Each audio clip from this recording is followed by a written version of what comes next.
Hi, it's Mike Stevenson here. Today in this video we're going to talk about an application that we've been building internally called the Sales Coach app.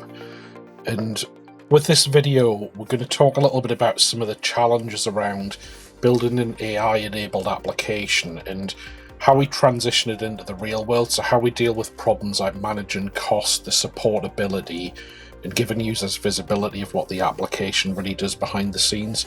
In the video, we're going to talk about how Turbo 360 can help me address these real-world kind of operations challenges. So the first question is, why does the Sales Coach exist? So as we've scaled the Turbo 360 team, while the company's had really rapid growth of the product, you're bringing on board lots of new people in the sales and marketing area who are going to be working with customers to help them through their experience of engaging with the Turbo 360 team, going through trials and helping to decide if the product's the right fit for what that customer's needs are. Now, as a new person, it's really challenging when you come on board, when you're learning about a complex product, a complex problem space, and you need to lean on the rest of the team to kind of try and ascertain their experience and their knowledge to help you in a conversation you're having with a customer. Now, what the aim of the sales coach is to kind of help the new person by giving them prompts and letting them review where they're up to and how things are going, to really understand if they're in the right place with that customer's deal, and to help them understand what should we do next. Is there things that the customer might benefit from that they haven't already realized during the conversations with the customer? And the idea of the application is really just a helper to really make it easier for people. The people in the team who we've built this for is really a number of different people. So it might range from account executives who might be doing deal qualification using the MEDPICC framework. They may be doing strategic coaching. They may be looking at competitor analysis. They may be looking at things like renewals. So if you think about customer success, are really looking for churn signals and likelihood of renewal, and if there's some engagement challenges with a customer that we can work with them on. Things like an SDR team might look for outbound messaging or might look for call preparation for talking to customers. But then also, as we go through the discussions with a customer, the marketing team might find really great ideas from a problem a given customer might have during the prospect phase. And we may be able to do some marketing content to help identify other customers who might have the same problem, and we could work with them too. So there's a whole bunch of different people can benefit from this application. And what we wanted to do really was take advantage of this app and leverage the AI features on Azure and basically bring the data from our CRM during the process and from things like trial evaluation statuses, where we'd ask customers, what are you looking to achieve during your trial of a product? They would tell us things that we would mark as, a series of tests, I guess. So we want to be able to, check we can see our cost data. We want to check we can identify right size and recommendations. We would put them as tests that the customer's looking to achieve, to see that the product's the right fit for them. And then the AI is able to interpret some of these abstract signals that might be logged during the conversations and really sort of identify what are the key points, what are the bits we might be missing, how do we have a really engaging conversation, and just really give a customer a really great experience during this sales process. And that'll be the best way for us to help the customer decide if Turbo 360 is a good fit for them. Now, inside the sales coach, we've got 30 agents where there's a one-click experience, and that agent will answer specific questions the user may be looking for. So something like deal qualification, we can just one click and have a MEDPICC analysis done on the information we have about a deal to help understand if we've asked the right questions and if we understand what the prospect's needs are effectively.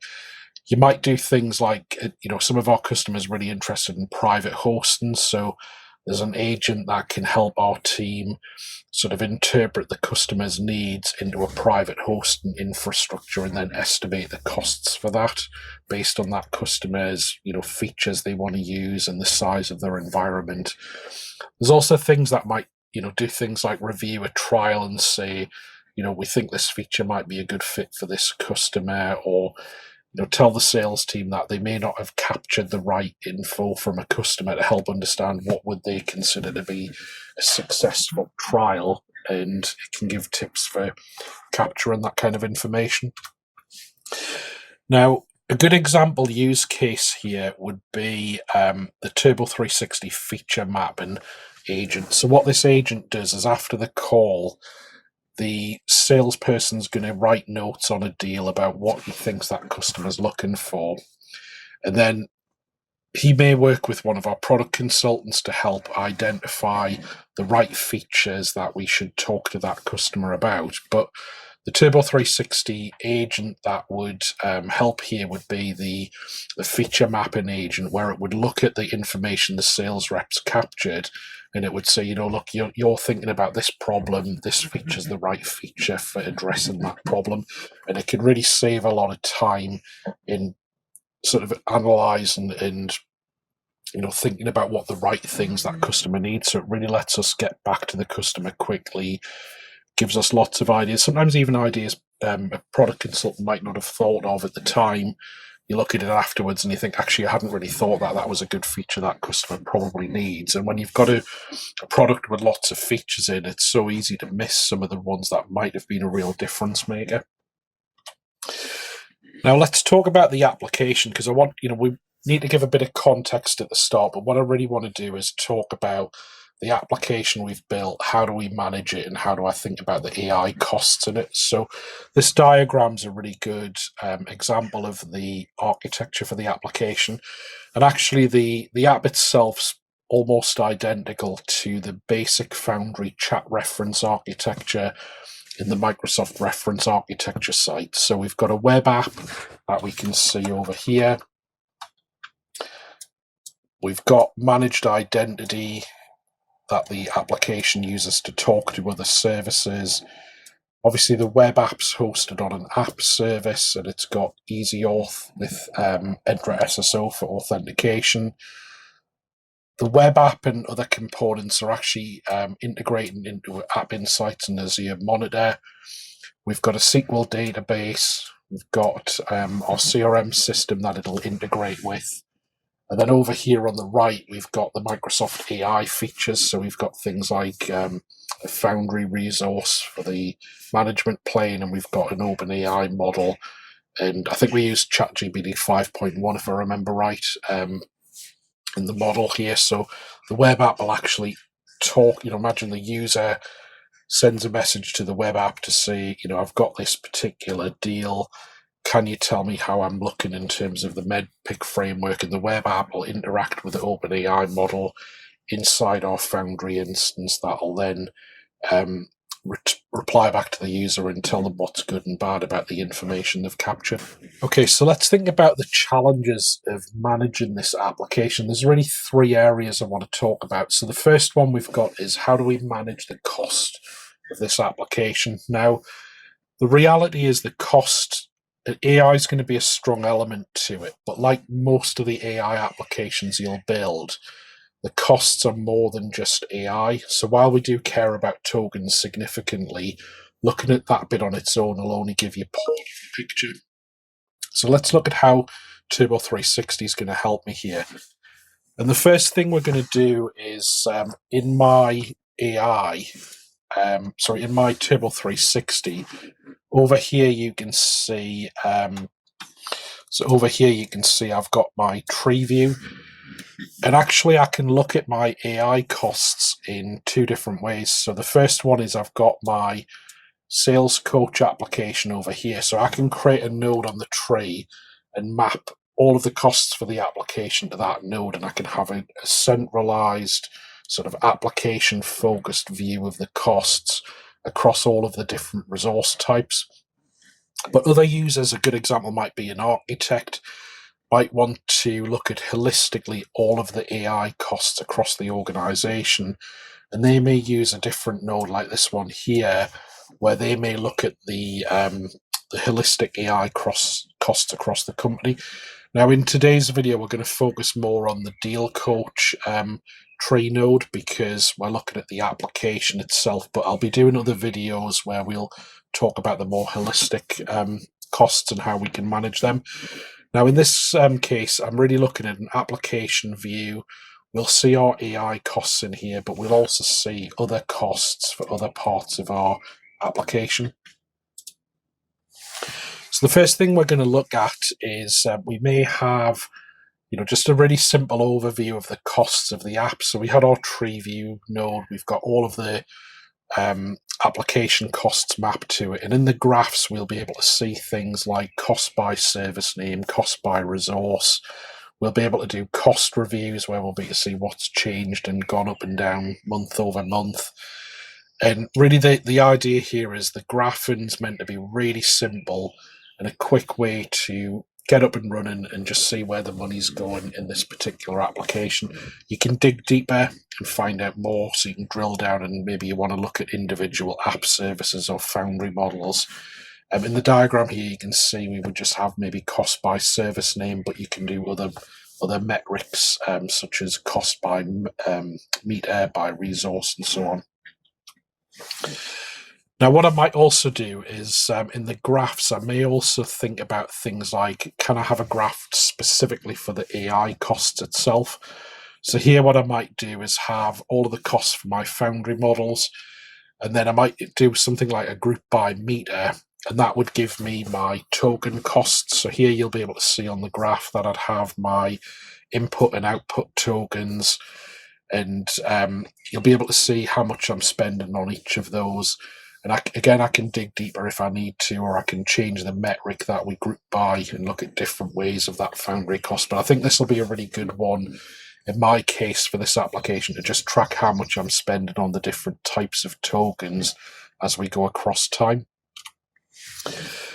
Now, one of the features that I might really need is, let's say the owner of the application wants to just get a regular update, especially after we go live, of how the application's doing. So we might use the Turbo 360 cost pulse feature, and this will just send me a daily email summarizing the application costs. I can do different group buys and I can do different periods and stuff like that, but it's just a really good way of giving you some confidence that your application costs are staying at a similar place each day. And this is just really a good way of keeping engaged with Turbo 360 with this cost pulse feature. Now, the next thing I might want to do is create a budget for my application.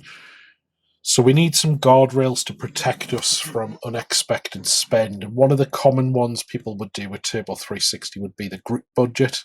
So the concept's really simple here. I've got my red line, which I'll configure as my budget. It could be a daily, weekly, or monthly budget.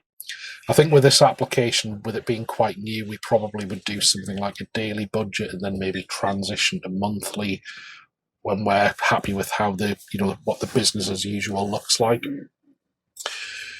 And Turbo 360 is going to monitor the daily spend for this application. The signal's going to come out at the application level, which is going to make it much easier to understand what's affected by this cost change. And in my case, I may have like a signal that gets sent to ServiceNow to log a ticket, but I could also do Jira, Teams, email, Slack, and other common notification channels.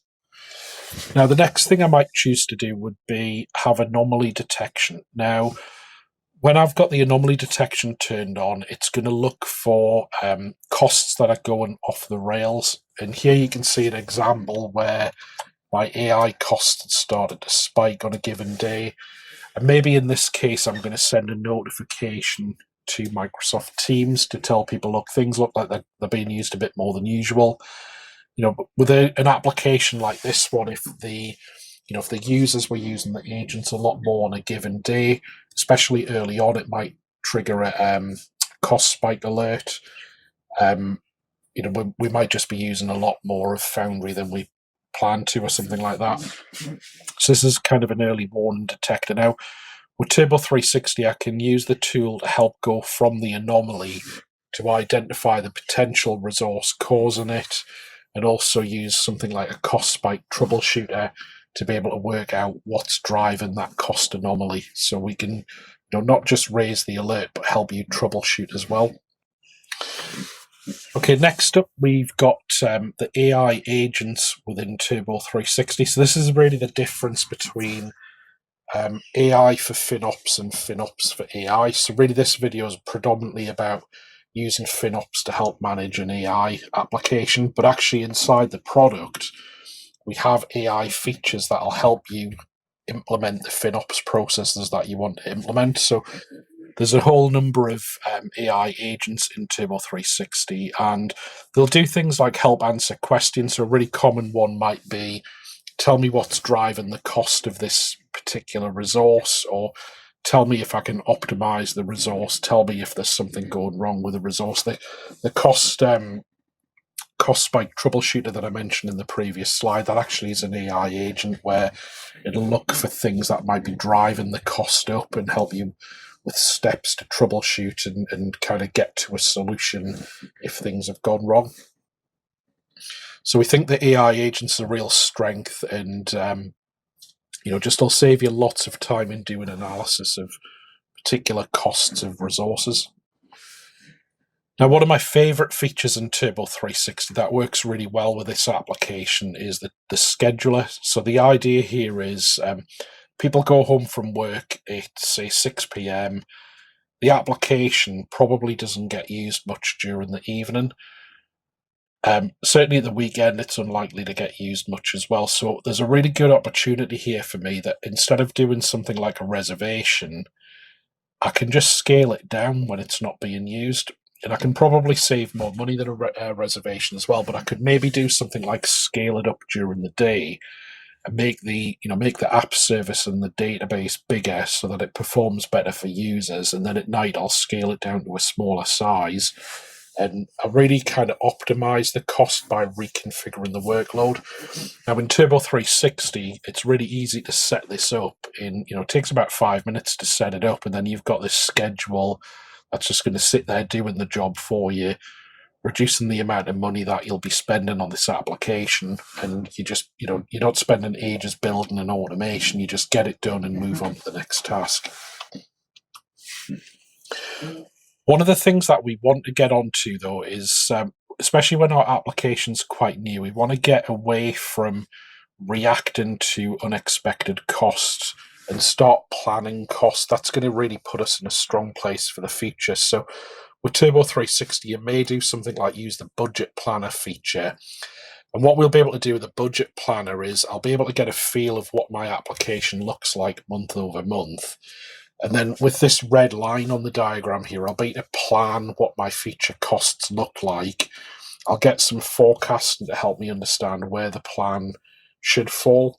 And then but I can do things like, if I know I'm going to add new features and deploy new resources and scale the app up, I can indicate that on the red line. So maybe in October, we're expecting to increase the costs. So we could move the red line up a little bit if we need to. Really what this will let me do, though, is it gets me away from reacting towards planning, and I can just sit with my team and go, what do the costs look like the next 3 months? And then we can just periodically come back, see how we're doing, make sure that we're quite close to our plan. So, what one example might be, I might reduce my costs significantly, but if I'm a long way from my planned cost, it means I'm not planning very well, and I'm probably overestimating stuff, which just gives me a different type of problem in the FinOps space. So with this application, very quickly, we should be able to get a good idea of what the feature costs look like and just make sure we keep on top of that. So we want it to be a really low effort task, just keep on top of our costs so we can focus on the things that deliver real value for the business. Now, one of the risks I carry in an application like this is billing lag. So we're doing AI.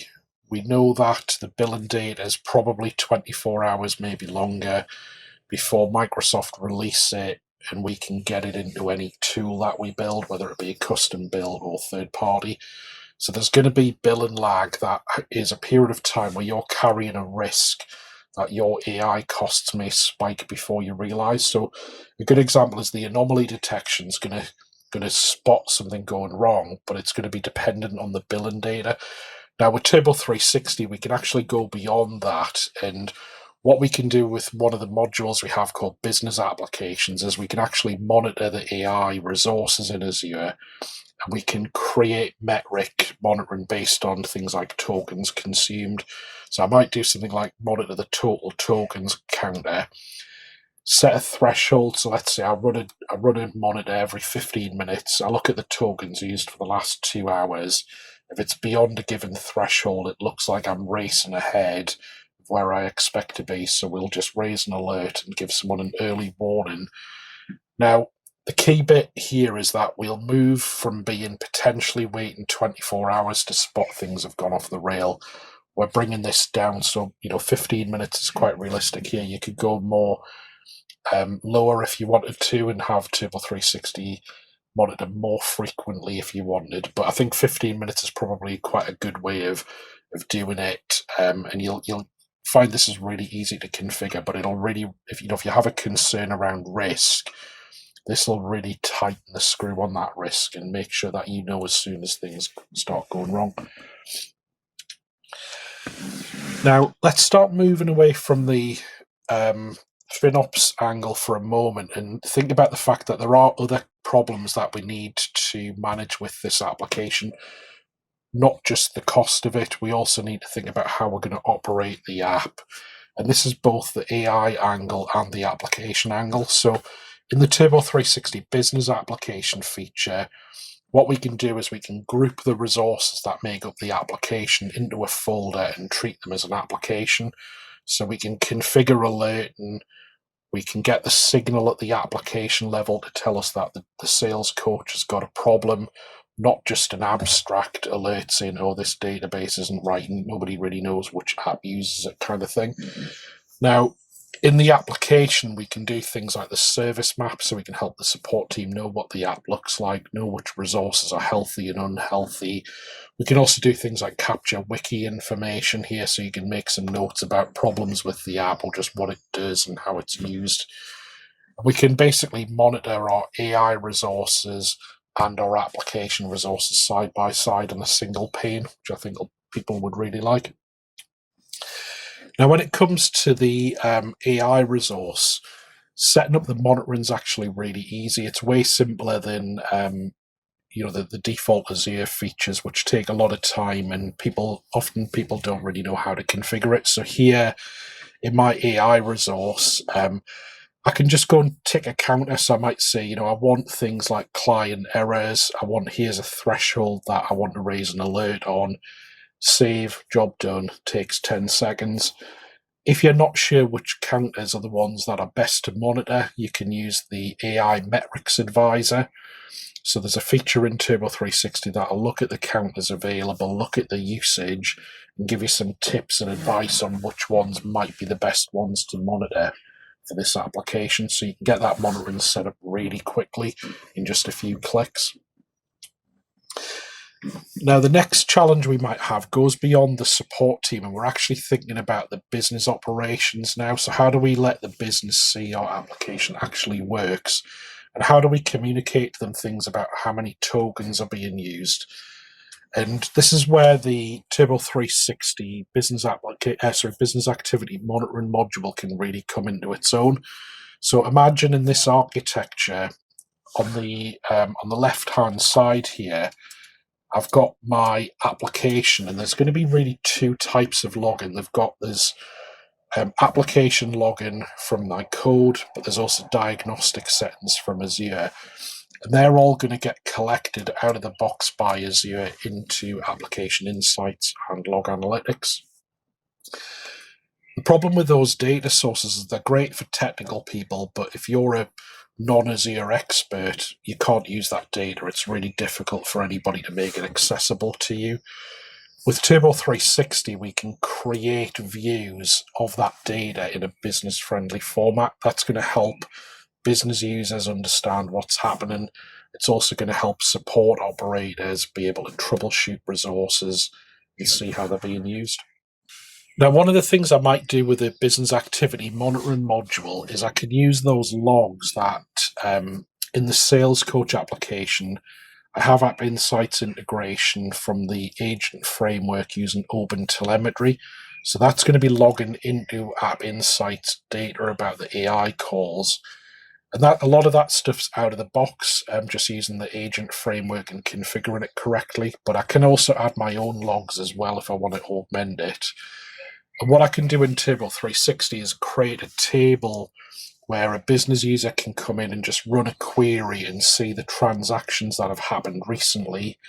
And they may then, in this case on the screen, you can see I've projected out the output input tokens and so on. So it's easy for the user to see which agents ran and how many tokens each agent used, which I think would be really good for them, for those business users to understand that. Now, they can click on one of those transactions and see a bit deeper if they want as well. But what I can do in this case, I can group the transactions on the tree view on the left. So I can create different application views, and I might share, the sales team might see the sales coach. I might have another application built for the HR team, which has other agents, and the HR users could see that completely separately, which would be really good. So it's a really business user focused experience. Now, once you open up a transaction, you can then see the steps that it's gone through. So I could do things like projecting into this view the requests from App Insight, the trace messages, the telemetry from an agent that's executing, but created in a visual way that can be easily understood by a user, and they can dig deeper if they need to. So we really go from these difficult to use logs to a business friendly experience, and that will really enable business users to feel part of your AI application, but it'll also allow them to gain confidence that the application's really making a difference, but also understand the tokens being used for the different agents, which I think will be really good as well. Okay, so let's start summarizing now. So in the application that I've built, the Sales Coach, it's an AI-empowered application. I built it. It does a really good job for the users. They love using it. It really helps them out. But I need to really transition this application to be something that can be supported in the real world. So there's three key areas that Turbo 360 was helping me during this talk. The first one is the cost analyzer module helps me manage the cost of my application, keeping on top of that spend to make sure I'm efficient, it's monitored, and I've lowered my risk. And I can also use some of the optimization features if I need to. The second module was the business application module, where I helped my support team understand how to manage this application in the real world. So we've got good visibility that it's healthy. We're not dependent on end users to tell us there's a problem, and we can just really lower the cost of supporting it. And finally, we use the business activity monitoring module, where we can take the agent transactions and expose them to business operations users and support users so they can see in an understandable way what's going on in the application without having to be an Azure expert. And that really is going to help you create a full end-to-end supportable experience for an AI-powered application where we've really lowered the technology barriers that make it difficult for you to support this app. Now, just to wrap out, I want to call out some resources that we have at Turbo 360 that I think if you want to learn a bit more, you'll find things like the Cloud Finance 101 for cloud engineers. Documentation's really interesting. It can help you understand how to speak finance if you're a cloud engineer. We've got the cost management playbook, where we'll deeper dive on some of the way costs work and how architecture decisions affect what you might do in when you're building an application. So, if I make this decision, how does it affect the costs? And then finally, we have the FinOps on Azure podcast, where we've got lots of regular visitors who come and join us and talk about FinOps with an Azure slant to it. And thank you for listening to today's video. I hope this has been really useful for you.